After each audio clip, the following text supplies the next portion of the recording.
vamos, iba a decir una expresión, pero bueno, a patadas, tenemos alumnos a patadas. Este año hemos tenido 8 grupos de nivel 1, que es impresionante, 8 grupos diferentes de nivel 1, y en fútbol sala a duras penas conseguimos formar grupo para que haya curso todos los años. De hecho, este año no ha habido segundo nivel, solo hemos hecho un nivel 1 y bueno. Pero bueno, cuesta, no es la única disciplina a la que le pasa, pero cuesta. Y en nuestro caso el problema también es que estamos en una federación que ni nos quiere soltar, pero tampoco nos quiere demasiado. Claro. A ver, y los chicos que entran, o sea, los que ingresan ahí a la escuela, digamos que quedan, la titulación ¿cómo se llama ahí la titulación que pueden tener, más allá de que se formen en algún deporte en particular? Tú aquí tú sacas tu técnico deportivo en grado, o sea, grado medio, y luego el técnico superior en el deporte que sea, en la disciplina que sea. O sea, serías técnico en fútbol sala o técnico superior en fútbol sala. Si sacas los 2 primeros niveles serías un grado medio, y si sacas el nivel 3 sería un grado superior que te habilita para ir a ciertas carreras de la universidad. Hay que decir que nuestra titulación es oficial, está reconocida, y con ella, vamos, el título nuestro lo firma el señor Rey, que está en Madrid ahí, que no sabemos qué hace, pero bueno, su nombre aparece en los títulos, y eso no lo puede decir cualquier estamento, ¿no? Que su titulación sea oficial. Por tanto, reconocida, claro. Bueno, muy bien. Nada, te propongo empezar con un poquito del primer de los PDF que me acercaste. Empezar a hablar un poquito de introducción, aprovechando de que estamos hablando un poco de la docencia, de los estilos de enseñanza. Nada, comentar un poquitito lo que vamos a ir viendo en placas si la gente va mirando. Así que te sumo a que lo podamos ir viendo. Vamos a ir con el artículo número 1, que habla un poquito de la metodología. No sé si vos lo estás viendo bien, creo que sí. Sí, perfecto. Ahí lo voy para que volvemos un poquito para atrás. Ahí va, muy bien. Vos me dirás, yo manejo todo lo que vos me digas. Bueno, en este artículo, bueno, en estas diapositivas, lo que quería mostrar era pues las diferentes formas que tenemos de entrenar, y en función de qué estilo queramos o incluso qué manera de ser tengamos o qué tipo de personas seamos, pues busquemos la metodología que más se adecue a nuestra forma de ser. Entonces, bueno, ahí pongo unas cuantas frases que lo que pretende es un poco hacer la introducción a lo que es por qué existen diferentes metodologías o por qué queremos el análisis de las diferentes metodologías, ¿no? Con el buen entrenador el jugador aprende a aprender, no solo a recordar y obedecer.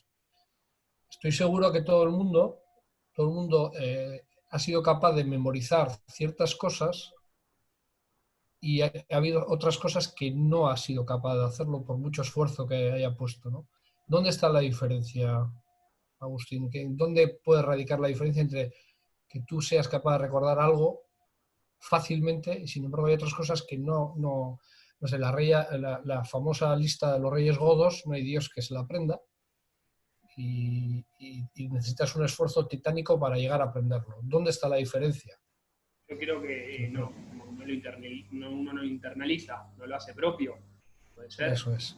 La emoción, no entra la emoción, ¿no? Entonces, tenemos que, si estamos de acuerdo en que los mejores aprendizajes se consiguen cuando alguien está involucrado, mete la emoción dentro del proceso del aprendizaje, habrá metodologías o estilos de enseñanza, mejor dicho, metodología es algo más amplio, perdón.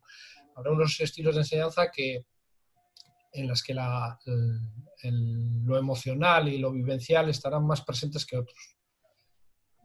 También está esta frase de Jesús, Candelas, dice: el entrenamiento apunta a permitir al jugador comprender la materia enseñada y no a practicarla ciegamente. Si tu forma de entrenar se basa en la repetición de un esquema, es probable que aprendas a hacer un gesto técnico a base de dar patadas un balón contra una pared. Es probable que la repetición te lleve a eso. Muy bien. pero seguramente no sabrás ni cuándo usarlo, ni cómo usarlo, ni para qué usarlo. Es decir, yo te enseño a usar un destornillador, pero luego resulta que lo usas para clavar clavos. El repetir ciegamente sin saber el por qué y el para qué no lleva a demasiados lugares. Lleva a ser mecánico, a repetir cosas, pero no a saber hacer un uso apropiado. No, y perdón que te agrego esto, a ver, el deporte en algunas situaciones está siendo en base a repetir muchas veces y creo que lo que se ve la toma, a ver, la decisión de correcta o no correcta, se ve porque el jugador por ahí o no lo comprende o no te está entendiendo o bueno, creo que eso me ha pasado y creo que uno lo nota cuando uno repite por el simple hecho de hacerlo y no de entender en qué momento, en qué lugar, en qué sector de la cancha, o sea, eso me parece algo importante. Es que de hecho yo creo que el error parte de que hemos cometido, valga la redundancia, el error de copiar modelos de otros deportes y no hemos hecho una traducción de los esquemas de otros deportes. Me explico. Repetir un gesto, por ejemplo, en gimnasia rítmica, es probable que a la deportista le sirva el día de la competición, porque tiene una seguridad en el gesto, en la situación, no hay nadie que le moleste, no hay nadie que, bueno, aparte de los nervios, pero no hay alguien que le quiera quitar la pelota, que le quiera quitar la maza, que le quiera quitar la cinta. Entonces, practicar y repetir un gesto o una doble pirueta en un ejercicio de suelo, gimnasia deportiva, no hay nada fuera del propio ejecutor que pueda molestar. Entonces, la ejecución, repetir la ejecución y dominarla se puede conseguir a través de la repetición.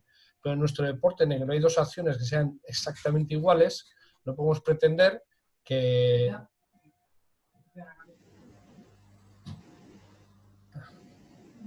Sí, pero rápido, Perdón, cosas del confinamiento. No hay problema. Perdón, nada, bueno, no pasa nada. La vida nos lleva a estas cosas. Decía que en un deporte colectivo lo que más marca el tipo de ejecución es el entorno, ¿no?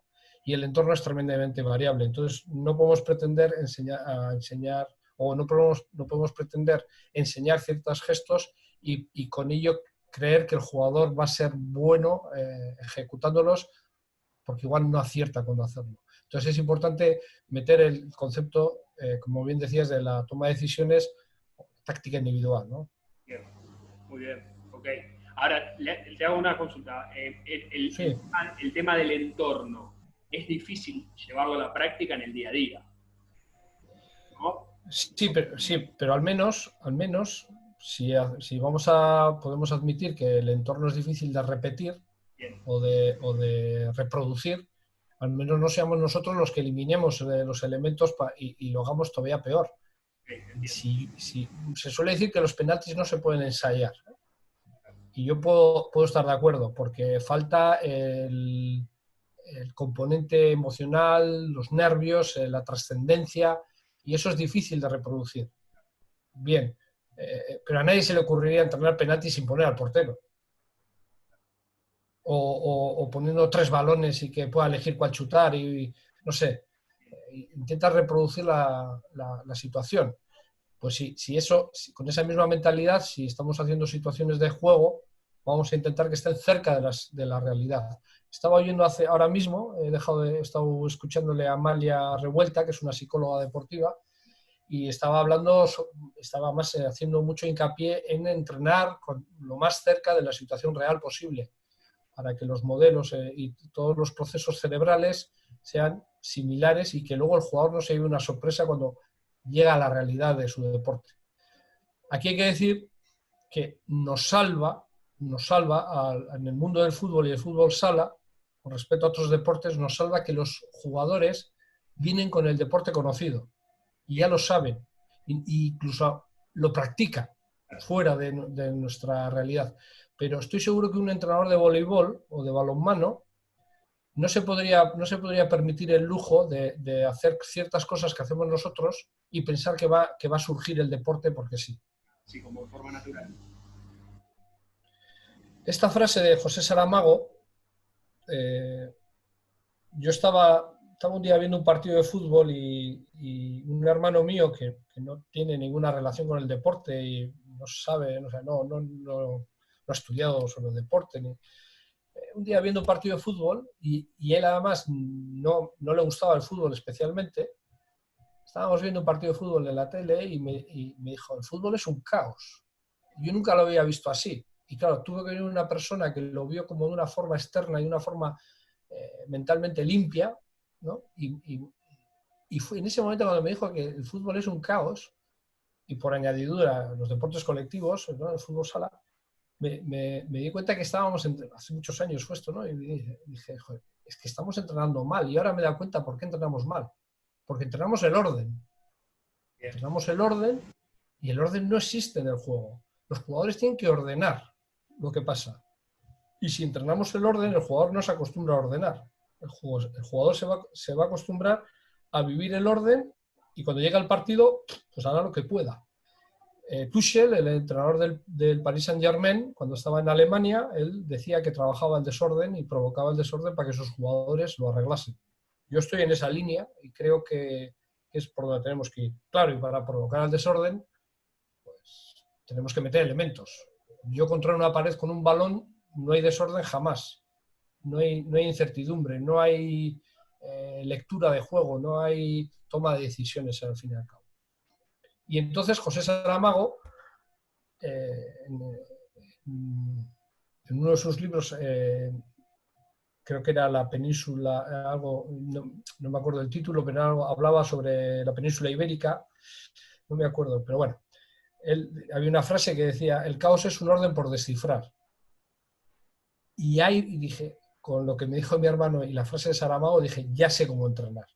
Tengo que hacer que mis jugadores descifren el caos y lo conviertan en orden. Si consigo que constantemente estén ordenando lo que ven allí, voy a conseguir que jueguen bien al fútbol sala o al fútbol cuando está con el fútbol. Muy bien. Y a ver, y para hacerlo un poco práctico, ¿cómo lo llevaríamos a la práctica? Como para tener alguna herramienta en ese aspecto. Vuelvo a lo mismo, ¿eh? Las tres frases son un poco para dirigir por dónde voy yo en cuanto a qué estilo de enseñanza es el que más me gusta y el que más quiero llevar, ¿eh? Y vuelvo a lo mismo, yo a través de situaciones jugadas o situaciones de juego modificadas con reglas forzantes, o incluso como ayer decía Guido Ferrero, estuve oyéndole en una charla y no recordaba ese término, o ni siquiera si lo había usado alguna vez, el juego modelado, ¿no? Que estaba muy bien. Escoger y decir, bueno, vamos a simular que pasa esto, falta esto. Nunca no le había puesto el nombre o no me acordaba, pero sí eso, hacer ese tipo de cosas para que el jugador esté en situaciones reales de juego. Porque realmente, además, lo que más le cuesta a un jugador no es dar una patada a un balón o dar un pase o hacer un control, no es lo que más le cuesta. Lo que más le cuesta es hacerlo en situaciones de juego cuando haya un rival que le quiere quitar la pelota. Entonces, intentar estar en esas vivencias el mayor tiempo posible. Y de hecho, la última frase que pongo es un poco... hay dos tipos o sea, los actores hacen teatro y cine y de hecho suelen decir que les gusta más el teatro. Y yo creo que entrenamos, el error ha sido haber entrenado como si estuviésemos preparándonos para el cine y luego querer que ensayen, que ejecuten lo ensayado en el teatro. No tiene nada que ver. En el cine, si te sale mal la escena, se corta, no hay problema, se vuelve a hacer, se vuelve a grabar. Pero nuestro deporte es una actuación de teatro. O sea, tienes que saberte todo del diálogo y no se puede. Si tú te equivocas, has perdido. No puede ser. Entonces no se puede pensar que tenemos la opción de cortar y luego ya editaremos el vídeo y haremos la película, el montaje. No. Aquí esto tiene que salir constantemente. De hecho, ¿cuántas veces vemos, y yo el primero que lo he hecho, estar haciendo una situación de juego y lo cortamos? No, porque aquí tal, y lo cortamos. Y estamos actuando como si fuéramos un director de cine. No, tenemos que ser director de teatro. Si se equivoca, tiene que rápidamente improvisar y salir de esa situación y no perder el guión. Clarísimo, clarísimo. Muy bien. Excelente. Bueno, a ver, vamos a ir, a ver, yo me quedo acá en metodología para poder llegar a toda la que es la idea que podamos disfrutar cada tema que me fuiste pasando. Te quería preguntar, sin salir un poquito de la metodología de entrenamiento, en la experiencia cuando viniste a Argentina, cuando fuiste a Argentina, nada, que me cuentes un poquito de esa vivencia, que si no me equivoco fue hace 4 años, y bueno, nada, contame un poquito de esa situación, porque la quiero entrelazar con algunas cositas que estuve viendo y leyendo que estuviste haciendo ahí, como en el aspecto de charlas y diálogos que tuviste con distintos entrenadores y jugadores. Así que bueno, quería hacer un paralelismo un poquito de esa situación. Bueno, aquello fue Martín Bombay, que se lanzó a una piscina sin saber si había agua, creo yo, y pues bueno, decidió que yo podía, o confiaba en que yo podía dar una serie de cursos, como decís, hay unas capacitaciones por Argentina, y me propuso la idea de ir a hacer una gira. Y al final fue así, ¿no? Fueron 6 ciudades y estuve cerca de un mes, casi un mes estuve allí. Bueno, la experiencia, esto se suele decir muchas veces, ¿no? Pero es una realidad, superó ampliamente mis expectativas. Primero, a pesar de que yo llevaba unos años en la docencia de fútbol sala, y pues, bueno, pues uno tiene una experiencia y se conoce un poco, y creo que tengo una cierta facilidad para dirigirme a un grupo, y bueno, y tengo pues unos conocimientos mínimos como para poder preparar este tipo de cosas. Sigue siendo un reto y sigue siendo una complicación, porque te enfrentas a grupos de personas que no te conocen para nada. Encima yo no soy conocido, no soy famoso, no tengo un renombre previo bueno, que la gente vaya con una predisposición buena, sino que se van a encontrar a un señor de Sopelana, que es el pueblo donde nací, y que no saben lo que les voy a contar. Y encima yo iba con un guión de temas que iban hacia, pues eso, ¿no? El fútbol sala conceptual, y igual a la gente pues igual quería cosas muy concretas, y podría pensar que yo iba a contar una milonga, y vamos, que podía ir condenado al fracaso, pero realmente eh, la, el trato que tuve fue increíblemente bueno. Me sentí muy bien en todo momento, estuve muy a gusto, me lo pasé muy bien, disfruté muchísimo, y la experiencia en las capacitaciones fue excelente, incluso muchísimo mejor de lo que esperaba, con momentos de tremendo buen humor, de muchas risas, de pasarnos muy bien. Y bueno, pues luego he tenido la suerte de poder pues recibir feedback de alumnos, de gente que estuvo allí presente, que bueno, no tenían por qué decir ciertas cosas que me las han hecho llegar, no había ninguna necesidad, no estaban obligados a ello, y me hicieron llegar pues, comentarios muy positivos, y bueno, pues bien, pues que redondeó el tema, ¿no? Recuerdo a Miguel de Rosario, que era presidente de pues no sé exactamente cómo es, la Federación Rosarina de Fútbol Sala, allí. Miguel me recogió en el aeropuerto cuando llegué a Rosario eso de las 8 o 9 de la mañana, después de cruzar el Atlántico, y, bueno, y me llevó al hotel, y me acuerdo que el camino entre el aeropuerto y el hotel, pues entre que yo estaba un poco cansado y dormido, y lo que luego me contó él, pues bueno, fuimos bastante tenso, un poco a hablar y tal. Y cuando me llevaba al autobús para allá, me iba para Paraná, me llevaba, ya nos conocíamos más, y había otro ambientillo, y ya teníamos una relación más cordial. Me reconoció que él no quería él no estaba de acuerdo en llevarme a Rosario o sea, este proyecto de Martín, porque no creía que yo pudiese aportar algo, ¿no?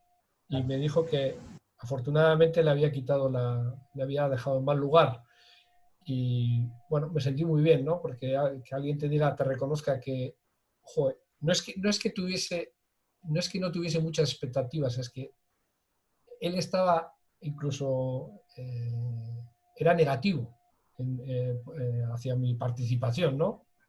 Y sin embargo, pues que tenía que reconocer que le había gustado mucho y que muy bien, que había cambiado de opinión y que se alegraba. Y yo más. Y además, si había convencido a uno que era reticente, pues estaba bien, ¿no? Tarea cumplida. Joder, sí, de sobra, de sobra. Bueno, nada, a ver, bueno, recordar un poquito, estuviste por Paraná, Viedma, Ushuaia y bueno, obviamente ahí en Buenos Aires. De algunas cosas que estuve ahí leyendo de ahí de algunos periódicos, bueno, o de manera online, habías hablado, Rosario y Río Grande también, ¿eh? Rosario y Río Grande también. ahí en Río Grande, muy bien, lo agregamos ahí. Y había escuchado que habías hablado de la metodología del entrenamiento basada en situaciones reales de juego. Eso es. A ver, para ahondar un poquito, igual ya lo has hablado bastante ahí en la metodología, pero bueno, a ver, ¿qué sensación? Porque me imagino que esto fue cómo recibiste la sensación y explicarle un poquitito de ese aspecto, a dónde apuntarías específicamente para que estemos todos enterados. Perdona, ¿no te he oído bien? No, digo que esta metodología de entrenamiento que basaste, Sí, cómo sí. un poco la estuviste contando ahora en esta parte, pero bueno, encontrar un poquito a ver situaciones para que podamos estar al tanto, digamos, de este tipo de entrenamiento que tiene que pasar sí o sí por las situaciones reales del juego. Eh, a ver, yo cuando empecé a entrenar, teníamos, y yo estaba muy convencido de que había que partir en la realidad del juego, trocearlo y coger cada parte de esas y trabajarla de una manera aislada para poder mejorar cada parte de la realidad del deporte y así mejorarlo, ¿no? Pero con el tiempo me iba dando cuenta que o había algo que me decía que no, que era mentira, que no sé. Sí, tú hacías una situación analítica, bueno, analítica o sintética, y hacías una situación de juego y decías, quiero que hagamos esto, esto y esto. Y sí, los jugadores lo hacían, vale, muy bien, y luego llegaba el partido y algo fallaba que no salía. Y dices, no, joder, que lo hemos dicho tal, que vais a... No, y algo fallaba, y siempre fallaba algo. Entonces, eh, pues un día pues dije, no puede ser. Estamos trabajando a partir de los sistemas y eso es una falacia. Cuando yo llego a Guernica, estuve 6 años en segunda división y acabé en Casturdiales. Bueno, los 3 años que estuve se jugó playoff por ascenso a primera división. Desafortunadamente no se logró el ascenso. Y bueno, se acabó mi periplo allí y me llamaron de Guernica para ver si quería afrontar un reto que era coger el equipo en la quinta división, Liga Vasca entonces se llamaba, y ponerlo en 4 años en segunda división. Es decir, hacer 3 ascensos en 4 años. Un reto importante y muy potente. Además, cuando me lo contó el presidente, que es mi actual presidente, pues estoy ahora en su club ahora, actualmente, no me dio la risa, me lo tomé muy en serio. Y te puedo asegurar que cuando él lo contaba en su día, la gente se reía y no le tomaban en serio. Y me acuerdo que cuando llegué a Guernica, pues bueno, había estado 6 años en segunda división, tenía bueno, pues un cierto nombre en la provincia. Vamos, me conocían los jugadores, sabían quién era, o por lo menos habían oído hablar de mí. Y empezamos a entrenar, los jugadores tenían muchas carencias, eran jugadores de muy bajo nivel, y tácticamente pues muy perdidos. Y empezamos, pues bueno, pues empecé con el tema de la defensa, a las contrarias, coberturas, presión balón, bueno, conceptos de defensa, ¿no? Y un día me dijo el capitán, me dice, con buen criterio, me dice, Miquel, llevamos ya no sé, cinco sesiones de entrenamiento, todavía no hemos hablado del ataque. Le dije, pues tienes razón y lo siento, es verdad, no debería haber empezado. No pasa nada y tal, pero no, está bien, le decía, está bien que lo cuestiones. Esto delante de todo el grupo, ¿eh? Y le dije, mira, en ataque es muy fácil, es buscar el 2 contra 1. Y me dijo, ya está, ¿es solo eso? Digo, bueno, tengo para años de trabajo. Claro, en ese momento, cuando yo llego a Guernica, yo ya tenía en mi cabeza que lo importante eran los conceptos. Y que, bueno, es mi opinión, por supuesto. Y que si tú tienes claro el concepto, luego es la aplicación que le hagas en cada situación de juego, es muy sencillo. Y si tú tienes claro qué buscas, lo único que tienes que hacer es traducir a cada situación. Y si tú lo tienes claro y puedes llevarlo a los jugadores y que ellos lo tengan claro lo que pretendes, ellos lo van a ver claro. Y si siempre es la misma idea, con sus matices, y ahí está la riqueza del deporte, los jugadores van a jugar al mismo idioma con relativa facilidad. Ahí fue cuando verbalicé, o que yo recuerde, la primera vez que verbalicé esta situación de los conceptos, ¿no? Y claro, para trabajar todo esto, dije, no puede ser que haga situaciones fuera de la realidad. Claro, la gente dice, ¿entonces qué haces? ¿Juegas partiditos en los entrenamientos? Digo, no, evidentemente no. Lo que hago es que, hombre, hay veces que, o sea, por ejemplo, para calentar hago cosas analíticas, de conducciones, que la gente entre en calor, sí, lo hago, no hay problema. Pero intento que sea mucho situaciones ya que haya cierta complejidad.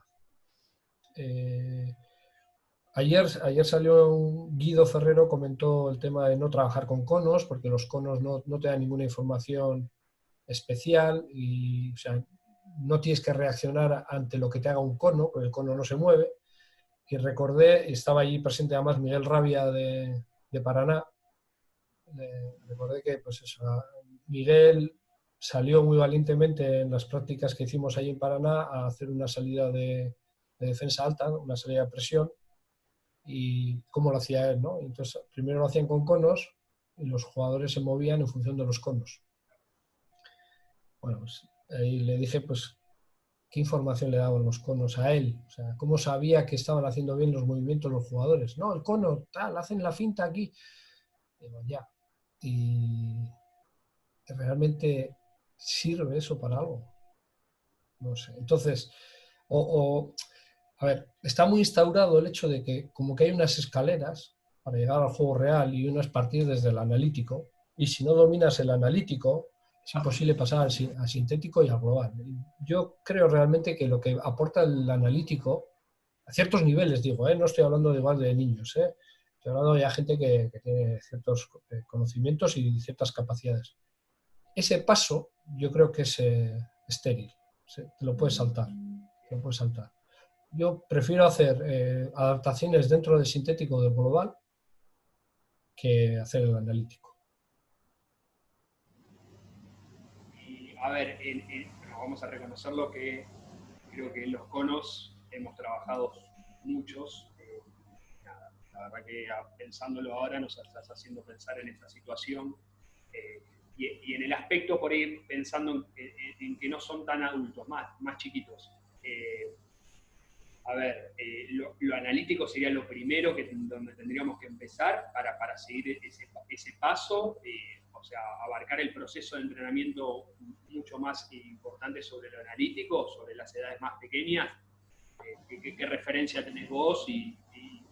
Porque, a ver, estoy pensando en un pequeño, creo que el juego y la tarea jugada, entiendo que será un poquito más atractivo y podemos meter algunos conceptos que nos pueden ayudar a nosotros a través de la tarea jugada. Pero bueno, estoy pensando ahora mientras vas hablando y bueno, te quería comentar esta situación. Bueno, con los pequeños hay una realidad y es que si tú pones un balón para 10 niños, los 10 niños quieren ir detrás del balón, con lo cual el juego no es lo que realmente se pretende que sea. Y no les puedes hablar de espacios ni de movimientos a la espalda, porque no lo entienden. El niño entiende que... Estoy hablando de 7, 6 años, niños que son muy pequeños. Ellos entienden el balón y darle patadas a un balón, no entienden más allá, ellos el juego es ese. Y bastante bien juegan, que enseguida comprenden el juego y ellos ven la tele y ven cómo juegan sus ídolos y cogen cosas, aprenden mucho. Pero sí es verdad que si queremos que haya unas ciertas mejores, tenemos que simplificar la situación para que ellos puedan tener más experiencias con el balón. Además, si solo hay un balón para 10 jugadores, por una simple división, tendrán actuaciones sobre el balón una vez de cada 10. Entonces, vamos a darles un balón a cada uno y que estén practicando con el balón. Lo que ha pasado es que antes, y lo decía Candelas en el blog, en la última entrada que hizo de su blog, ya no existe la calle, prácticamente. Antes jugábamos en la calle, metíamos, y lo comentaba también Adrián el otro día en Martiño, nos metíamos un montón de horas de calle jugando y jugando. Entonces cuando llegábamos a entrenar, pues a poco, aunque nos entrenasen mal, ya sabíamos jugar, estábamos jugando todo el día. Y a base de aprender y de errar y de equivocarnos y de meter la pata y que nadie nos metiese miedo por equivocarnos, pues experimentábamos y buscábamos las soluciones y las encontrábamos. Ahora ya los niños solo hacen deporte el día que van al pabellón o al gimnasio, como decís en Argentina, y esa es su experiencia. Entonces hay que intentar que esa hora, ese tiempo que estén ahí, tengan la mayor posibilidad de estímulos posibles. Y eso se consigue si la relación es yo-balón, no yo, tú, él, nosotros, balón. No, tiene que ser yo con balón. Entonces, claro, si cada uno tiene su balón, es prácticamente automática que lo que vayas a desarrollar en esas tareas sean cosas analíticas. Bueno, pues haces trabajo de coordinación, incluso de psicomotricidad, y lo haces adaptado al deporte y empiezas a hacer cosas de técnica para los chavales. Sí, ahí lo veo bien. Lo que no veo también es que, como alguna vez veo, que sean tareas repetidas y repetidas y repetidas, porque, y vuelvo a lo de antes, nos salva que los jugadores les encanta hacer este deporte o el baloncesto, están en baloncesto, y nos salva eso. Porque seguramente si el de música o el de inglés les hiciese tareas repetidas, a la academia les van 3. A nosotros nos salva que tienen una motivación previa que hace que aguanten carros y carretas. Yo suelo decir a mis alumnos, a los de fútbol, que el fútbol es una enfermedad y eso nos salva muchas veces. Y los chavales vienen inoculados con la enfermedad y tragan con lo que les hagamos. Y aprenden muchas veces a pesar de nosotros. Claro, muy bien. Bueno, y siguiendo con esta cronología, me pareció importante desde el punto de vista hablar un poquito de los porteros-jugador, como tenemos acá en las diapositivas. Que nos cuentes un poquito este trabajo que hiciste, que habla de una evolución, en un futuro. Comentarnos un poquito esta situación de portero-jugador. Creo que ya está totalmente internalizado. Nosotros, en la última etapa que estuve en la Asociación Metropolitana, está un poquito limitado el uso del arquero jugador, lo que llegaba a los equipos, había muchas situaciones donde el arquero detrás de mitad de campo tenía una situación de juego y hasta era el pilar del equipo, pero bueno, nada, ha ido cambiando, sobre todo mucho en la Liga Metropolitana, que es el último paso que tuve, pero bueno, nada, comentanos vos un poquito de esta situación.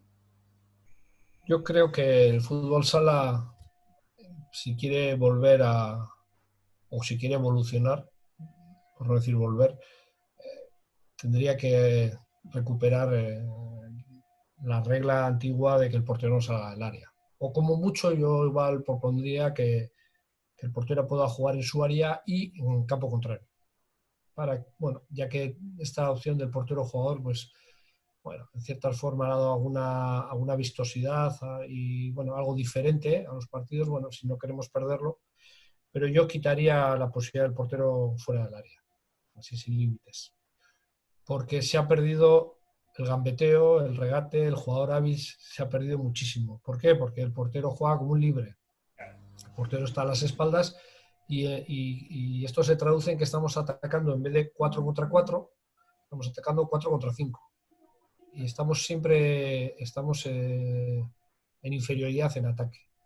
¿cómo vamos a fomentar los jugadores creativos si el propio reglamento está facilitando que los defensas tengan una gran ventaja? Ya bastante difícil es atacar, que es más difícil que defender. Destruir siempre ha sido más fácil. Pues si el reglamento ya le da otra posibilidad, pues apaga y vámonos. En el artículo voy haciendo una evolución de cómo fueron cambiando las reglas y qué podría suponer, ¿no? Te digo sinceramente, no me acuerdo todos los pasos que redacté. No, ahí si querés te voy a ayudar. Bueno, ahí hay dos cosas. Si querés te voy a ir ayudando y vos nos vas contando. ¿No te he oído, Agustín? Te digo que ahí te voy pasando las placas, si querés te voy ayudando para sí. Poder ver. Sí, bueno, de hecho el número de goles en futsal ha bajado tremendamente. Una de las razones es que los saques no se hagan con la mano. Eso es lo que se dedujo de un estudio que se hizo hace un tiempo. Pero yo creo que también una de las razones es que no hay posibilidades de atacar como antes, que es más complicado atacar. Voy a encender la luz porque igual ya ni me estáis viendo, ¿no? Espera, dame un momento. Sí, no hay problema. Vale.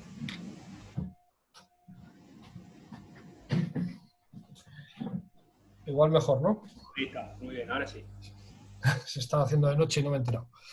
Bien, decía eso que, claro, si defender es más fácil que atacar, pues si desaparecen los goles, desaparece la salsa del deporte. Y lo que nos gusta al final es que haya incertidumbre en el resultado, que haya variabilidad en el resultado y que los partidos sean vivos. Eso atrae al espectador. Y claro, y el ritmo de juego. Si es muy difícil atacar, al final lo que se produce es que los ataques sean más largos, sean más pesados, sean más lentos.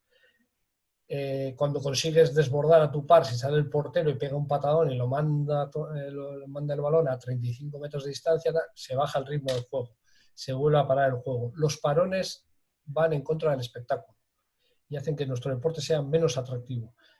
El propio portero jugador hace que se ralentice el juego y que se haga pesado y se haga aburrido.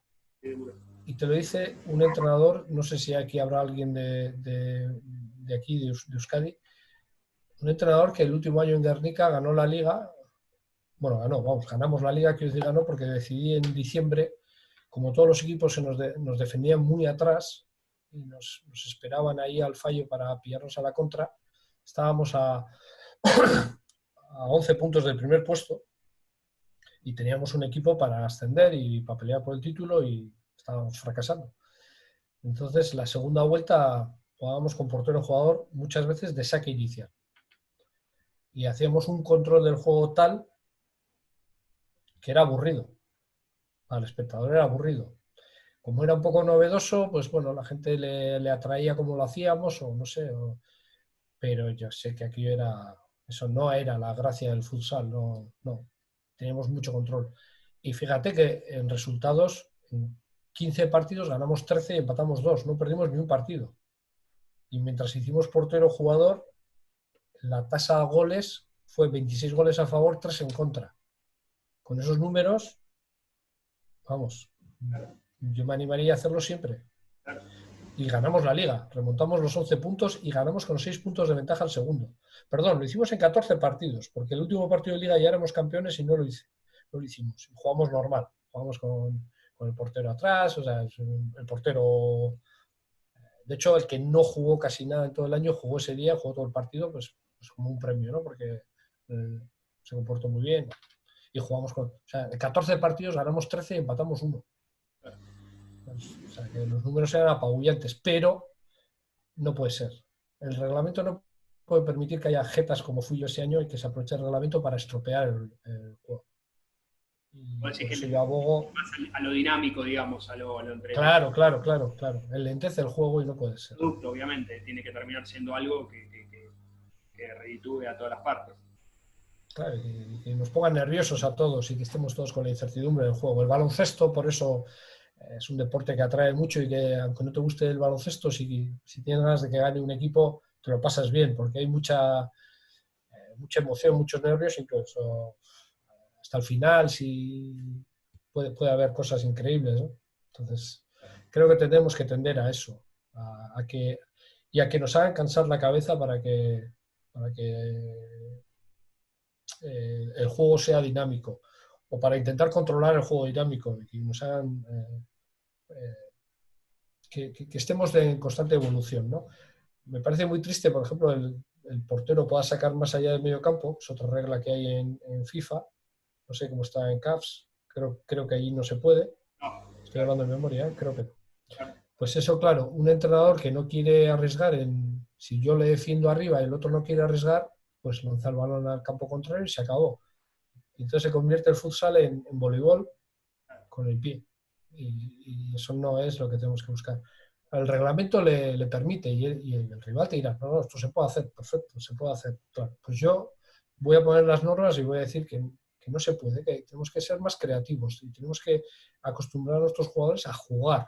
Ayer decía Guido, sobre este tema, decía, ¿no?, que estaban hablando de cambiar, bueno, un poco ahora es complicado contarlo, pero bueno, cambiar alguna norma para que no haya goleadas en categorías inferiores y tal. Y alguien decía, no, pues obligar a que jueguen en corto, que el portero no pueda sacar al pívot. Si tienen un pívot grande que mete muchos goles. Y decía Guido, pues si lo saca en corto al cierre y el cierre la pincha al pívot. Hay soluciones para el Geta, hay soluciones. Tenemos que intentar es que el Geta no saque mucho rendimiento. Y estoy diciendo, ojo, estoy diciendo Geta porque lo hice yo. O sea, y no estoy echando la culpa a nadie ni le estoy diciendo a nadie, sino que yo viví de aprovecharme del reglamento para sacar rendimiento. Creo que no es el camino. No puede haber eso. No puede haber eso. Muy bien.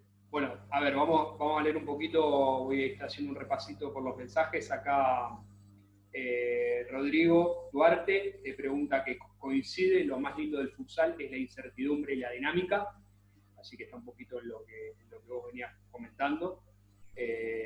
Bueno, acá dicen que se escucha bien. Un saludo a Rodrigo y tengo la camiseta de Argentina que me regaló, la tengo ahí, la uso alguna vez y muy orgulloso de su regalo. Muy bien.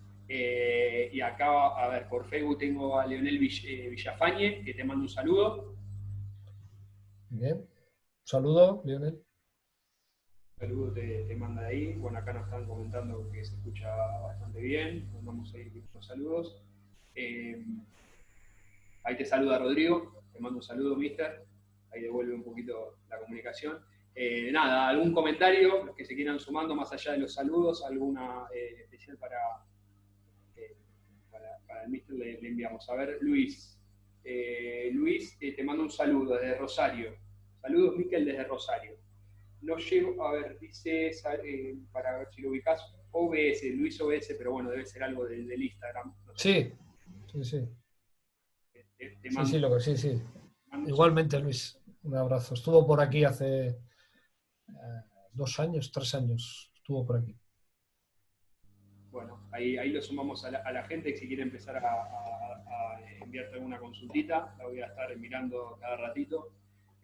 Sí, además, perdóname, Agustín, que la idea no es tanto que yo suelte aquí una disertación de 2 horas, sino que hagamos algo más dinámico. Y bueno, aquí lo que hemos empezado es un poco para provocar a la gente a que haga preguntas. No es aquí suelto yo la perorata y cuando acabe me digáis qué bonito y hasta, no, aquí, yo además me aburro de oírme, o sea que estaría bien que me hicierais preguntas y mira, y si terminamos hablando de, pues no sé,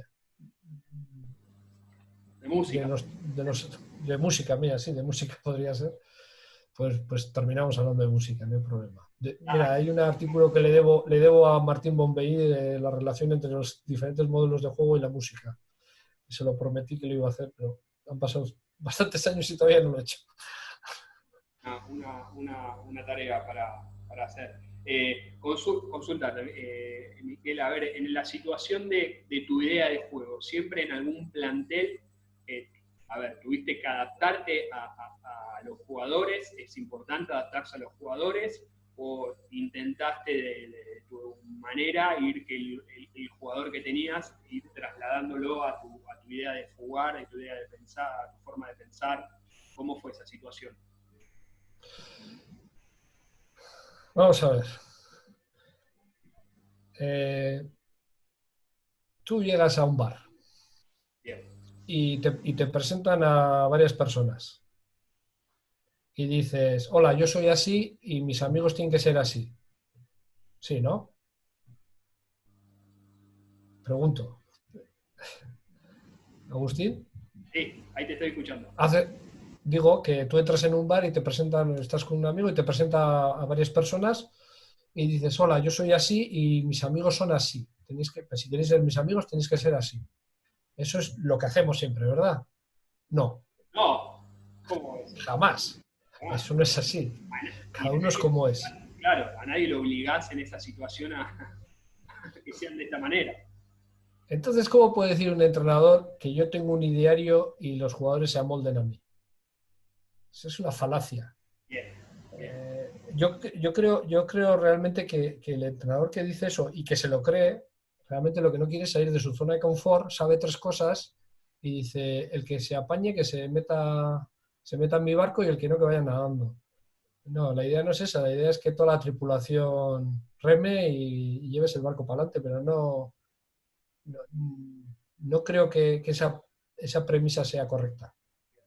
Yo suelo decir que un entrenador es como si, no sé, tú tienes un terreno y dices, bueno, voy a hacer algo que rodee, que marque mi terreno y para que no entre nadie. Y no sé, a una tienda de construcción y digo, necesito material para rodear mi finca. Y te dan piedras. Y vas tú y intentas hacer una alambrada, ¿no? O te dan alambre y dices, voy a hacer una tapia. Pues no. Con lo que te den, rodea tu finca y ciérrala. El objetivo es cerrar la finca. Pues con el material que hay, mira qué tienes y voy a hacer esto. El verdadero éxito de un entrenador creo que está en eso, en que consiga con lo que le dan hacer un buen cesto, ¿no? Es decir, con los mimbres que le den, hacer un cesto. Y en ese sentido perdón por la inmodestia, pero es de lo que más orgulloso estoy es de haberme adaptado a las plantillas que he tenido y haber hecho bueno, que jugasen de una manera interesante con plantillas muy diferentes y con realidades muy diferentes. Y por ejemplo, hablando del portero jugador, ahora que estoy viendo aquí la diapositiva, en Guernica hacíamos portero jugador en situaciones de ir ganando y por tener control de juego, podíamos tener posesiones perfectamente de 5 o 6 minutos sin perder la pelota, que es una barbaridad. Y con el Soloarte, que fue el equipo que entrené al año siguiente, que un equipo cuya plantilla estaba a años luz de la de Guernica, una plantilla mucho más modesta. Es un club que solo ficha jugadores del pueblo y estábamos entonces en Segunda B. Era un milagro ese club que estuviese en Segunda B con esa filosofía, un poco parecida, si alguien lo conoce, al Athletic Club de fútbol, no solo locales, pero claro, eran del pueblo o del pueblo de al lado. O sea, había una limitación geográfica terrible. Y, y ha sido el mejor equipo que he tenido haciendo el portero jugador para remontar. Y he entrenado grandes equipos, ¿eh? Y ese sí, el mejor lo hacía. O sea, les planteé una situación de juego para remontar. Los mimbres eran perfectos para cada rol.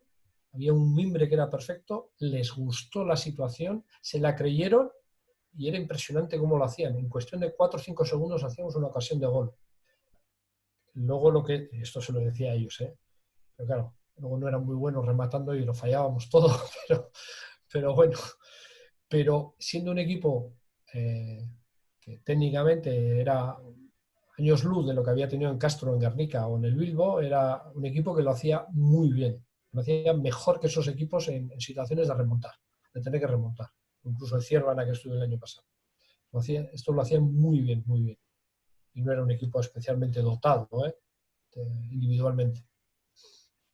Ahí Rodrigo nos había consultado para los arqueros. ¿tenés algún especialista en cada estrategia de juego? O sea, ¿sos un arquero con alguna habilidad especial cuando lo utilizás?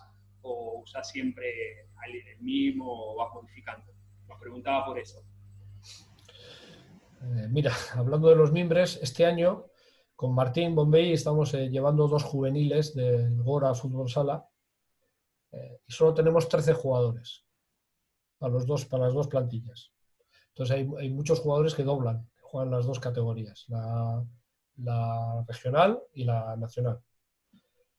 El objetivo era salvar las 2 categorías. Bueno, ahora hasta que llegó el coronavirus estábamos cumpliendo el nacional justito, pero estábamos cumpliendo con el objetivo, y el regional muy bien, estábamos en cuarto, quinto puesto, o sea, impresionante.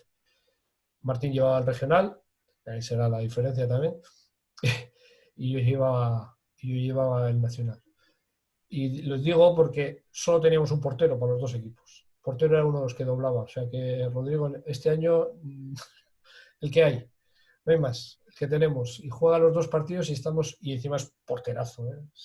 Es la base de nuestro éxito es él, y lo digo sin ninguna duda, sin temor a equivocarme. La base es Iker, nuestro portero, que es un porterazo, aparte que es un señor de primer año juvenil, y es un señor de los pies a la cabeza, es una gozada entrenar a un chaval así. Estamos muy contentos de tenerle y nos está salvando, ¿eh? Y decía, pero bueno, el año pasado, por ejemplo, en Cervana tenía 2 buenos porteros, y sí que en alguna ocasión decidí, aposté por un portero u otro para jugar en función del rival. Y en alguna situación puntual sí que me ha pasado, pero no es una cosa que lo lleve a rajatabla, sacar al portero para alguna estrategia.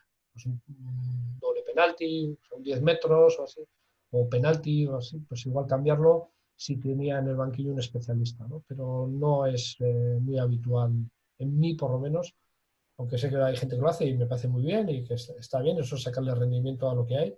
Y si tienes un juego, de hecho, si hay una falta a favor, un penalti, si el especialista está en el banquillo, rápidamente lo cambiamos, ¿no? Pues si es el portero, la diferencia puede estar que igual el portero del banquillo está muy frío. Pero bueno, yo cuando he hecho eso le he preguntado al portero, ¿no? Si estaba en disposición de salir, o si me dice que no, pues no le sacaba.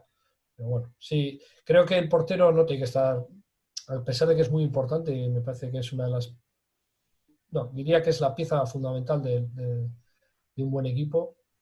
No le tengo una consideración especial en ese tipo de decisiones. O sea, lo uso, mi mentalidad de jugador de ajedrez, usar la pieza, ¿no? Es decir, ahora necesito un caballo, saco el caballo, uso el caballo.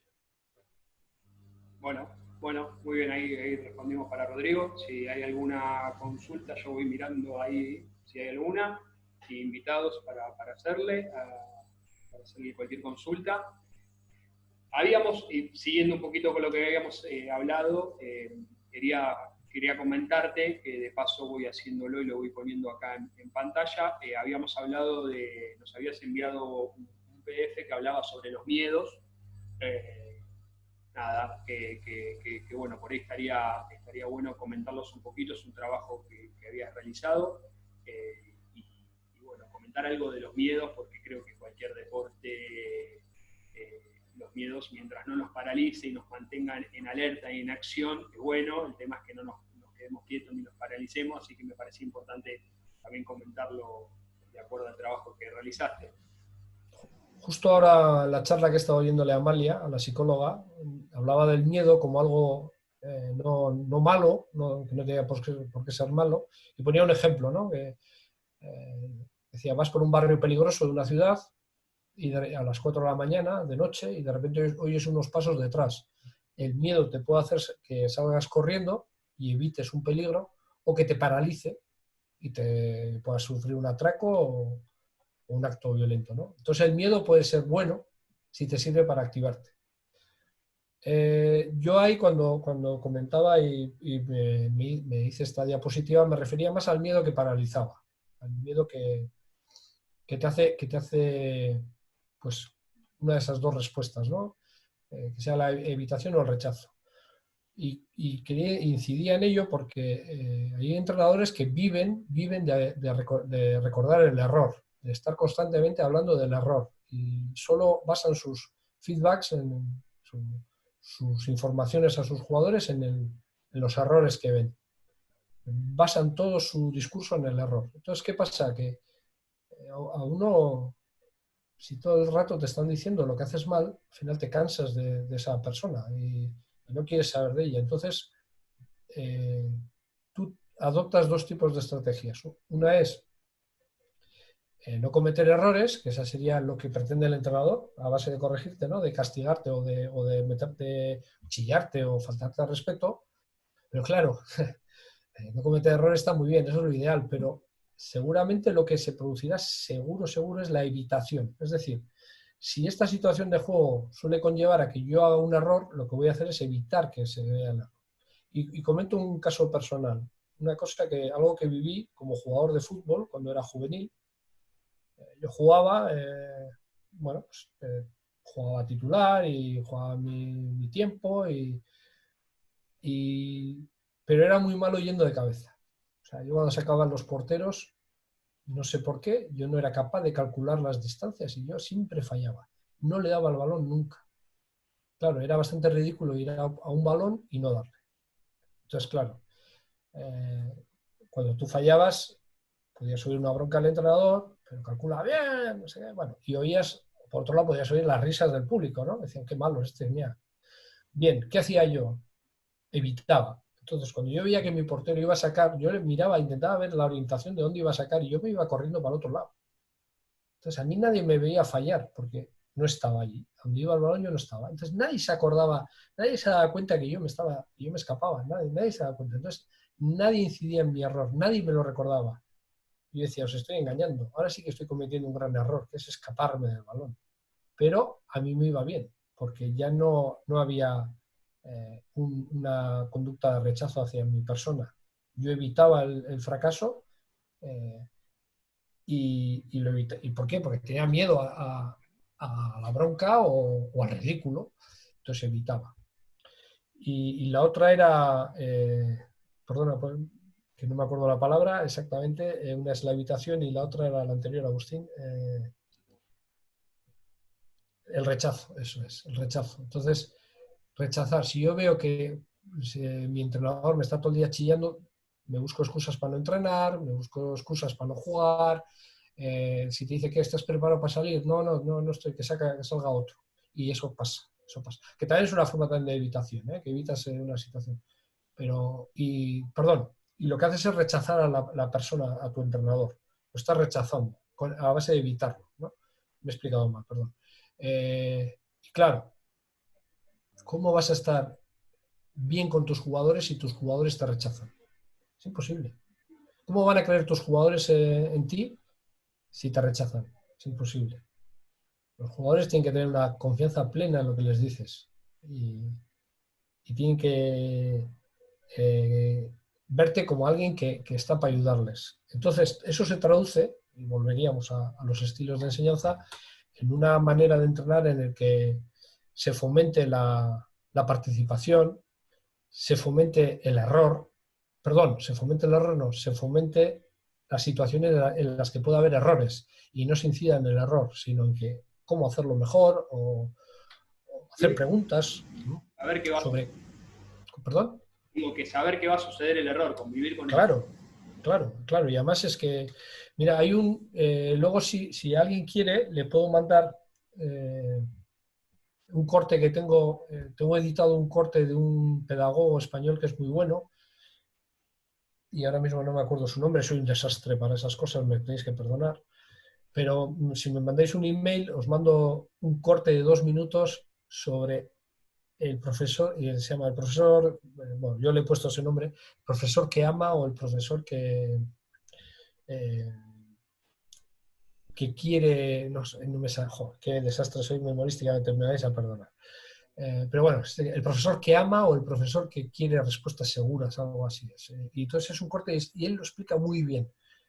O sea, y además no os voy a hacer un spoiler. Si os lo mando, si eso el corte, es un corte de 2 minutos y creo que por email irá muy bien. O si no, Agustín, si me dices, si lo ponemos. Lo que pasa es que lo tengo en un archivo, ¿eh? El enlace sería el vídeo entero, que es de casi 2 horas. Y yo edité un vídeo de 2 minutos, entonces no está en ningún sitio, ¿eh? Eso lo tengo yo en mi disco duro. Sí, sí, hay algunos nos están dejando su mail, así que después te lo hago Vale. para que se lo puedas enviar y lo puedan ver.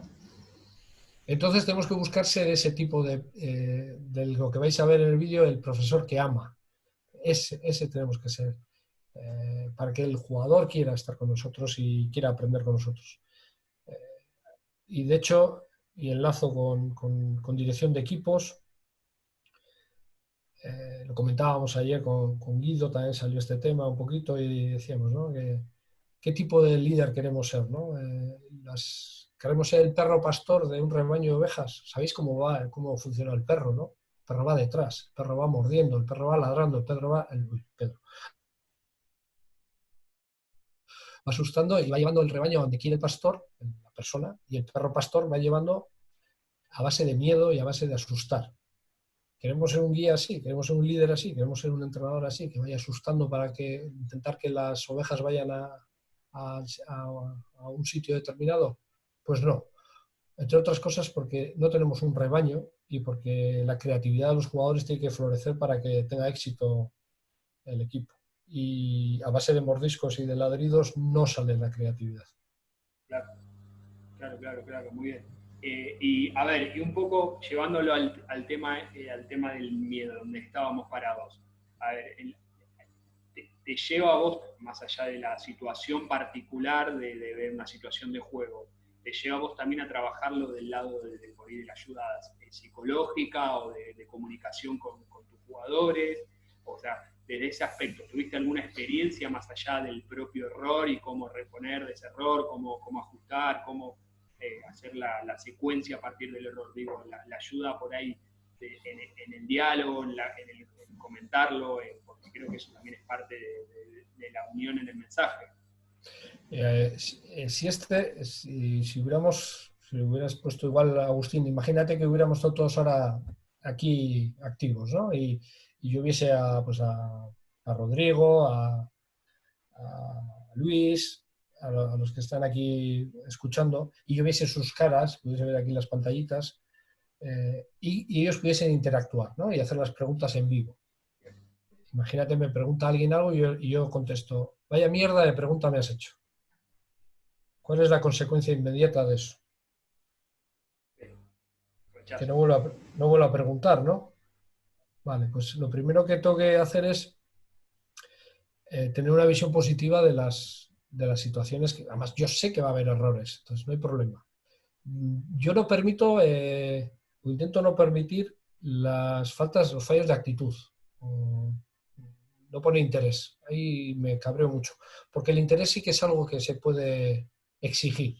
El interés y las ganas y la intensidad. Eso se puede exigir. El acierto no. El acierto no se puede exigir. El acierto se intenta. Entonces, a algo que se intenta, si alguien intenta hacer las cosas bien y no le sale, no le puedes recriminar nada. Intento aportar soluciones. Y sobre todo lo que intento es que el jugador encuentre la solución. Entonces, normalmente en vez de decirle lo que yo creo que tiene que hacer, lo que hago es preguntar. Y hago muchas preguntas. Y el jugador se acostumbra a tener un entrenador que le pregunta, y que le está preguntando, y que le está haciendo pensar. Y consigues algo muy interesante. Mis alumnos de fútbol, sobre todo, me suelen decir pero es que los jugadores no piensan. Entonces no te van a contestar. Bueno, el primer día no te contestarán. Pero el segundo día ya habrá alguno que conteste. Y el tercer día habrá dos que te contesten. Y al final conseguirás que toda la plantilla esté entrenando, no con el miedo de que me va a preguntar en cualquier momento el entrenador, sino se van a acostumbrar a estar pensando qué hacen y por qué lo hacen. No tanto para resolver el problema de si les pregunto, que también, sino porque se van a acostumbrar a tener una dinámica de entrenamiento en el que es importante saber por qué se hacen las cosas. Porque yo les estoy constantemente insistiendo a base de preguntas en que sean activos en ese aspecto. Mira, este año tuve un follón muy gordo con un jugador, pero muy gordo, muy gordo. Hubo una tensión muy alta. Este chico no me dio un puñetazo porque hace Muay Thai, es un arte marcial, para el que no lo sepa. O sea, es más alto que yo, está muy fuerte, vamos, me podía haber matado de un puñetazo. Pero precisamente el Muay Thai, y me lo dijo después, le permitió controlarse. Yo le vi a los ojos y decía, este me quiere matar. Y le eché del entrenamiento incluso, ¿eh? Y al día siguiente dije, esto es una mierda, esto no puede ser. Y hablé con él, le llamé por teléfono y dije, quiero hablar contigo, ¿cuándo podemos hablar? Y me dijo, cuando quieras. Ah, bien, dije, bueno, tiene buena actitud. Y le dije, mira, te pido disculpas por haberte faltado al respeto en algún momento, eh, te digo mi visión de la situación, esto, me pareció que tú hiciste esto mal, pero bueno, no sé tal, lo hablamos. Expusimos las cosas y, y le dije, mira, lo que vamos a hacer es, de esta cagada que hemos hecho los dos, le hemos cagado los dos, nos metimos en una vorágine negativa y muy errónea, vamos a sacarle provecho. Y le hemos sacado provecho. Nos reímos mucho a cuenta de eso. ¿Qué pasa? ¿Me vas a pegar hoy también? Y tal. Y nos reímos muchísimo. Ridiculizamos aquella situación. Los compañeros ya no ven aquel recuerdo, no lo ven como algo, aquel momento de tensión, sino que ya es un motivo de risas. El día que casi te pega, Miquel, joder, yo te vi ya con los dientes rotos, te vi pidiendo cita al dentista, tipo esos comentarios, ¿no? Y nos reímos muchísimo. Bueno, tal es la relación que se ha establecido, es que nos llevamos especialmente bien ahora, ¿no? Quiero decir, en un momento que fue muy malo, y hubiese sido, lo lógico hubiese sido, se va del equipo y no vuelve, y yo no quiero a este jugador, lo reconvertimos y lo hicimos una fortaleza. De una debilidad en un momento dado lo convertimos en una fortaleza. Y algo que Y, identificó al equipo, ¿no? Porque fue una situación que identificó. y además es que el equipo, claro, se paralizó porque los demás jugadores que tenemos son jugadores, eh, chavales muy educados y muy tranquilos, muy disciplinados, que no te levantan la voz de nada, ni te faltan jamás. O sea, son chavales un nivel cultural bueno. Entonces, para ellos aquello fue. Además, este chico con el que tuve follón llevaba 2 semanas entrenando, se había incorporado recientemente. Fue un choque bestial para el grupo. Pero, yo me fui para casa aquel día muy mal, me sentía muy mal. Y dije, yo no puedo estar con esta sensación tan mala. Y entonces, bueno, lo que no sabía cómo reaccionaría él, ¿no? Si iba, porque igual su orgullo le impedía. Pero bueno, le llamé y le dije, oye, esto es una caca, ¿eh? Podemos hablar. Y me dijo, sí, y ha sido, ya te digo, de un desastre hemos sacado una oportunidad incluso para hacer grupo porque, bueno, pues han visto que, los jugadores también han visto que no soy yo el que tiene razón, que sé también pedir disculpas, que me equivoco y no pasa nada, y que un jugador se puede equivocar gravemente. Bueno, si se piensa en el equipo y estamos bien, no hay problema, no se va más allá. Quiero decir, era una situación. Bueno, él no me tuvo miedo en ningún momento, ya os digo, me podía pegar un puñetazo y me hubiese desarmado, pero sí que fue una situación muy, muy desagradable que podía haber roto la historia. Lo digo porque no me ha pasado, no sé, creo que me ha pasado 2 veces en mi vida y como esta nunca. Y aún así le di la vuelta a la situación y bueno, afortunadamente ha salido bien, pues ha salido mal, pero salió bien. Y dije, bueno, de un desastre vamos a hacer una oportunidad. Y lo planteé así y ha salido bien. Ha salido muy bien, diría que muy bien. Es uno de los jugadores más implicados en el equipo, de hecho. Bien, acá, bueno, se suma Rodrigo y nos pregunta en el aspecto del fomentar el interés. Bueno, él habla pregunta que si tenés algunas actividades que utilices como para fomentar el interés. Entiendo que será el interés a la actividad o a ese aspecto. Nada, me parece que viene por ahí la pregunta. Bueno, si se refiere al hecho del entrenamiento en sí, pues vuelvo al mismo negocio. El hecho de entrenar con situaciones cercanas al juego real hace que los jugadores se diviertan y eso, si se divierten, pues es fácil que consigan su interés. Luego, el hecho de no decir las cosas son así, sino son, las razonamos, y es más, las podemos negociar incluso, no sé, jugadas de estrategia que ellos dicen, no, esta no nos va bien y no nos gusta, pues nada, pues no se hace. Y que ellos vean que se atiende a sus necesidades, yo creo que eso también despierta interés. Y ahora, durante el confinamiento, un día les planteé una sesión de táctica, perdón, de recordatorio de las estrategias. Yo las estrategias las tengo todas compartidas en Drive, en un Drive con ellos. Entonces ellos en cualquier momento pueden subir al Drive y mirar las estrategias, como se llaman, y para que las miren en casa cuando puedan y así pues ganar tiempo, ¿no? Pero lo que les planteé una... Perdón.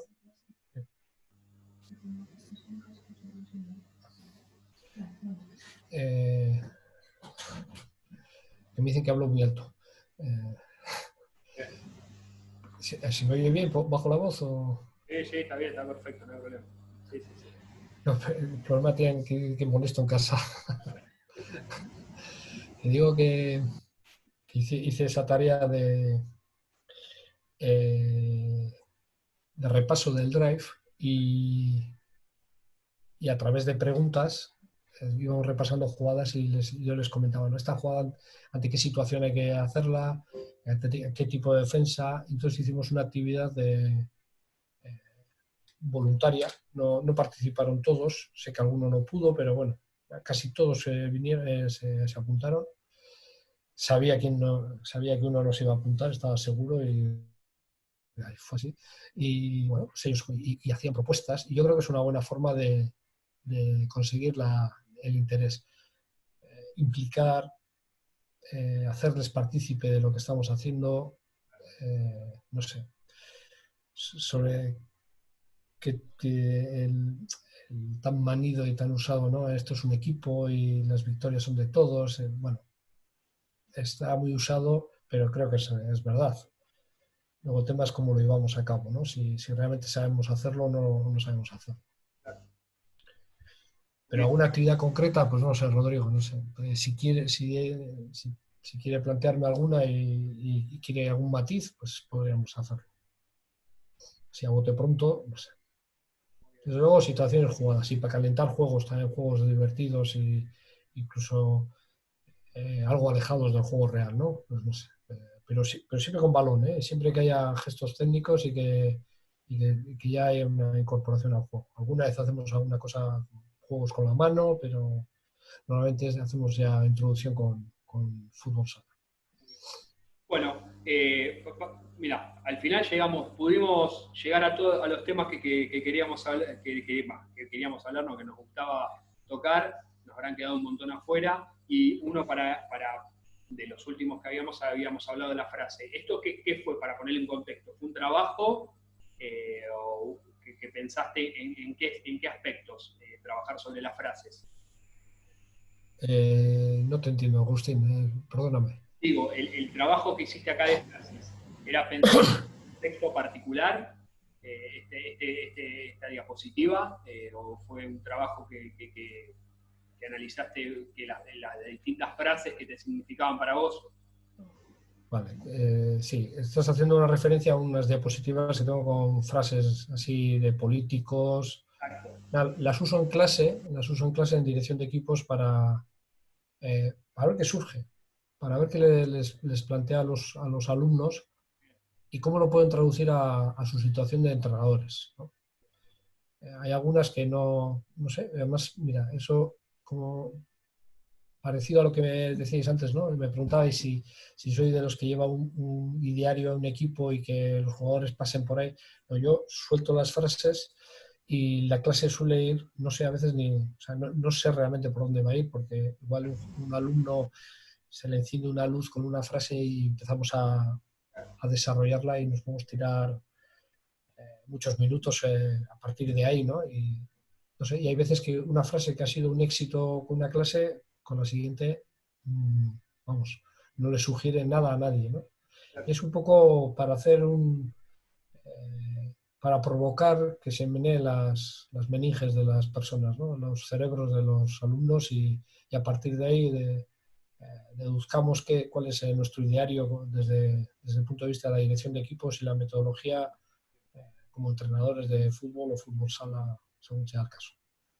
Yo voy pasando de a poquito para que vayan un poquito viendo uno de los trabajos que me habías pasado, o sea, para que lo podamos ver. Y acá me gustaba, como para ir cerrando el tema, eran los efectos de la psicología en la práctica deportiva. En esto, a ver, es muy importante para tu concepto la parte psicológica en el deporte. O sea, ¿vos crees que el entrenador tiene que empezar a capacitarse, a buscar herramientas y recursos desde ese lado también? Mira, de hecho, en el nivel 1 de fútbol sala, en el módulo de preparación física, no digo nada, no cuento nada. Les digo que se olviden de la preparación física. Legalmente pone que tenemos que hablar de preparación física, pero les digo que se olviden. Les hago una prueba y con los apuntes delante para que tengan un conocimiento general de ciertas cosas, pues de prevención de lesiones, temas de calentamientos, pero preparación física, nada, absolutamente nada. Porque de hecho, yo me temo, y tú, Agustín, no sé cómo lo verás, siendo licenciado en educación física, yo después de 5 años de carrera y, no sé, haber hecho cursos y leído mucho, y yo cada día creo que sé menos y cada día dudo más de las cosas y yo ya no sé si sé de preparación física. Entonces, lo peor que puede pasar a una persona es que le des 4 pautas y se crea que sabe de preparación física, porque luego ves unas burradas en los campos de entrenamiento que dices, no sé, hace unos años, si me permitís contar la anécdota, me habían dado un equipo de fútbol, era el peor equipo, joder, si me oye alguien, pero bueno, objetivamente era el peor equipo del club, y era no lo quería nadie, me lo ofrecieron. Bueno, pues fuimos un día a entrenar y resulta que estaban los 2 campos, los 2 espacios ocupados por uno de la categoría de categoría de edad de mi equipo, pero era el A, nosotros éramos el B, y luego por un juvenil, que eran de más edad. Entonces fui a hablar con el del juvenil y me dijo, bueno, Miquel, no sé, yo creo que tengo aquí, me tocaba a mí el campo hoy, pero era pretemporada, todavía había horarios, todavía no había estabilidad en los horarios y bueno, podía haber problemas de equivocarse. Pero me dijo, no te preocupes, esto es grande. Le digo al otro entrenador, nos apretamos y entramos los 3. Yo, muy bien, dije, muy bien, está bien. Pues fui al del otro entrenador, claro, él entrenaba al A, yo al B. Entonces ya me miró, y aparte el joven, guapo y muy bien, con su chándal perfectamente maqueado. Entonces me miró como, no sé, me diría, este viejito que le han dado esto para, no sé, le echan de casa, la mujer no le aguanta, él anda un equipito aquí para pasar el rato. Me miró con un así, de verdad, lo digo, con un desprecio. Me dijo, bueno, te dejo esa esquina. Digo, no, esa esquina yo no yo esa esquina no, yo entreno con balón y necesito espacio. Me ha dicho el del juvenil que podemos hacerlo, nos apretamos los 3 y tal. Dijo, no. Y me dijo, porque estoy trabajando la potencia aeróbica y estaba trabajando la velocidad resistida. O sea, impresionante. Y me dijo que estaba trabajando la potencia aeróbica. Y dije, ha hecho un curso y se cree que lo sabe todo porque se sabe 3 palabras. Entonces, ahí tuve muy claro, bueno, ya lo pensaba antes, pero ahí lo tuve muy claro que mis alumnos no podían decir eso. Prefiero que mis alumnos no sepan qué es la potencia aeróbica, no tengan ni idea, y que no se atrevan a decir burradas. Un poco Agustín, bueno, esto es un tema un poco personal, en la bronca que te eché el otro día con el tema de... No, a ver, me pareció muy bueno porque notamos la misma diferencia, pero bueno, miramos desde distintos puntos de vista una situación. Claro. No podemos permitir que se use la terminología alegremente, ¿no? Entonces, por eso yo, en cuanto a preparación física, no me como la cabeza. Y no sé si yo no tengo la capacidad de Candelas de estar en una rama y volver al tronco. ¿Cuál era? La pregunta era... No, porque estamos hablando desde la parte psicológica. Sí, perdón, sí. Gracias. Eso es. Nada, entonces yo sí que incido mucho en el tema de si el cerebro no funciona, el cuerpo no funciona. Entonces, eh, como dice un amigo mío, dice, ¿hay alguien en el puente de mando? En el barco, ¿no? Si no hay nadie en el puente de mando, el barco no funciona. Entonces yo me dedico mucho a trabajar el puente de mando e intentar que los jugadores estén motivados, se lo pasen bien, estén a gusto, que tengan ganas de aprender, que tengan ganas de mejorar consecuencia de eso, entrenen bien y físicamente estén bien. Hubo un año que estaba yo, fíjate, estaba en segunda división, un equipo puntero de la segunda división, y los entrenamientos eran tan duros, tan exigentes, que la parte física, concreto, la parte que hacíamos antes de, porque además lo teníamos que hacer todo seguido, hicimos el físico y luego el táctico, entonces la parte física eran 3 toques, no hacía más, ¿no? Y claro, yo era el preparador físico y había gente que decía, claro, el equipo estaba bien físicamente, realmente estaban bien, pero era básicamente porque los entrenamientos eran buenos. Geno los hacía bien y había mucha intensidad y los jugadores estaban bien, ¿no? Pero la gente decía, qué bueno es Mikel, que los tiene físicamente como bestias. Y decía, joder, si yo realmente no hago nada. En ese aspecto el trabajo bueno, lo que hago es, que estaba bien, era no cagarla, ¿no? Estropearlo, ¿no? Y no meterle más caña, pero no había, la gente se hace unas películas con la preparación física y tampoco es así. Entonces, prefiero incidir en que la gente rinda y que tenga ganas de correr y de pelear y de entrenar a tope, más que en el hecho de, de- de la máquina, ¿no? Más bien, de hecho, no sé qué importancia puede tener eh, un jugador que sea capaz de jugar, no sé, por decir algo, en la élite, 6 minutos seguidos, si es mejor que uno que pueda jugar 4 minutos seguidos. No lo sé. No sé si eso es mejor. En principio es mejor, porque te da más opciones de que no llegue al agotamiento, vale, pero no sé, si gestionas bien los cambios, pues, entonces prefiero trabajar la parte sí, volitiva y la motivacional y que quieran darlo todo. Ese jugador que se tira al suelo para evitar un gol, prefiero a ese que no al que está cachas y los últimos 2 pasos lo da por perdido y no va. Perfecto. Bueno, Miquel, y para ir terminando, a ver, desde tu mirada, un poco para dar una conclusión.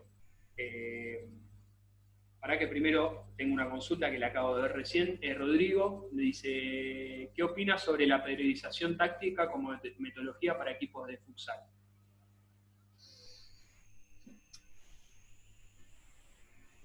La periodización táctica yo creo que es la evolución lógica bueno, creo, no sé, es mi opinión, del trabajo cerca de la realidad del juego. Lo que pasa es que creo que en algunos aspectos lo llevan a una exageración. No sé, por ejemplo, ellos dicen que no se puede, un trabajo de rondo o de posesión no es real porque no hay una direccionalidad en el juego. Entonces, no se puede trabajar eso. Yo creo que sí se puede trabajar eso, porque no siempre el objetivo va a ser ir a la portería. Tú puedes tener un objetivo que es mantener la pelota y es tan válida como marcar gol. Y no sé, ellos dicen que si no hay direccionalidad no existe el juego. Está bien argumentado, ¿eh? Dicen las orientaciones no son iguales, la gente no puede posicionarse porque no hay una referencia que es la portería. Bien, está bien, eso está bien. Pero, y me gusta mucho la periodización táctica y de hecho creo que es algo que de una manera inconsciente o sin saber que existía lo hacíamos hace años ya en el fútbol sala, lo hacíamos o ahora lo han llevado al papel algo que ya era una realidad en el fútbol sala, creo, bastante más que en el fútbol. O lo han descubierto en el fútbol sala, no lo sé, y lo han llevado al mundo del fútbol, no lo sé. Pero eso yo creo que en el baloncesto, en el fútbol sala, lo teníamos hace años instaurado y ya digo, en algunos aspectos me parece que eh, exageran demasiado con la realidad del juego llevado a todas las situaciones. Bueno, ahí retomando un poquito lo que te había consultado, como para dar un cierre a nivel de evaluación tuya personal y cómo ves de cara al futuro. A ver, la evolución del deporte. hablemos de por ahí, si querés, de tu realidad y un poquito a nivel que puedas vos ver a nivel mundial cómo va este camino para ver qué analizás vos desde el punto de donde se inició y hasta dónde podría llegar y a ver de acuerdo a tu mirada, cómo ves vos, cómo va a ir creciendo, si es que hiciste un análisis o que tenés alguna mirada de cara a lo que se va a venir de este deporte, de lo que nos vamos a encontrar. Sigo pensando que nuestro gran hándicap es el quien nos dirige, que no le interesamos demasiado. De hecho, Infantino es el presidente de la FIFA, ¿no? Sí, Infantino, cuando el Mundial de Colombia, el Mundial de FIFA, quiso ser quiso decir algo muy bonito del fútbol sala y realmente nos denigró más. No recuerdo muy bien la frase, pero no sois menos o algo así dijo. Bueno, ya estás diciendo mucho. Ya estás diciendo mucho. Es como si, no sé, dijésemos a una mujer, no, tú y yo no somos diferentes, tranquila. La puedes decir eso. Tú, en tu caso, somos iguales. No digas la palabra diferente. Bueno, Infantino dijo algo así y dije, bueno, se ve ahí el subconsciente le ha traicionado. La experiencia personal que he tenido es que, no sé, tengo una espina, un par de ellas clavadísimas porque, o sea, si lo que he podido, las oportunidades que he podido tener en el fútbol sala hubiesen sido en el mundo del fútbol, no hubiera habido ningún problema. Hubiese tenido experiencias profesionales del todo. Mis ideas, como lo veía, bueno, me estuve interrogando bien. No, bien, ¿eh? Y en un momento dado me dijo, con todo lo que sabes, ¿por qué no te has dedicado al fútbol, que es donde está el dinero? Y bueno, le hice una respuesta que bueno, dije, voy a entrar mal al club, pero te voy a ser sincero, porque en el fútbol hay mucho ignorante. Y en el fútbol sala hay más nivel. Bueno, entré mal al club. Me dijo, sí, has entrado mal al club. Pero bueno, le fui sincero. No, lo agradeció.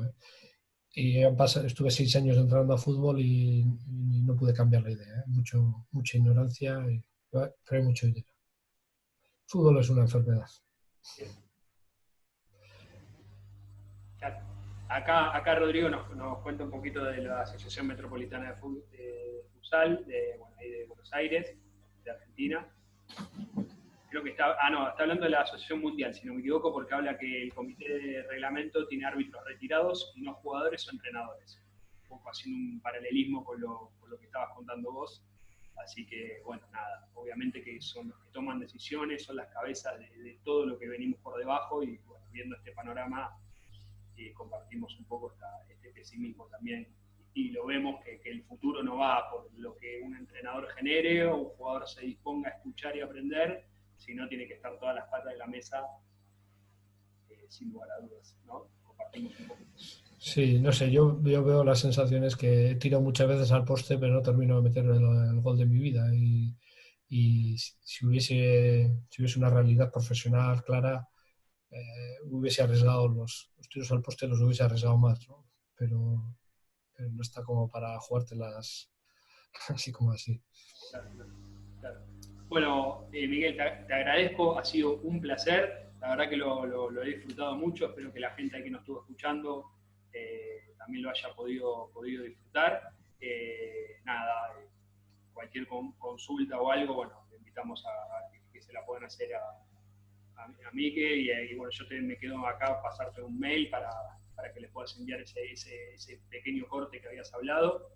Así que bueno, nada, agradecido por este espacio, la humildad y nada, la apertura para poder hablar de todo. Encantado.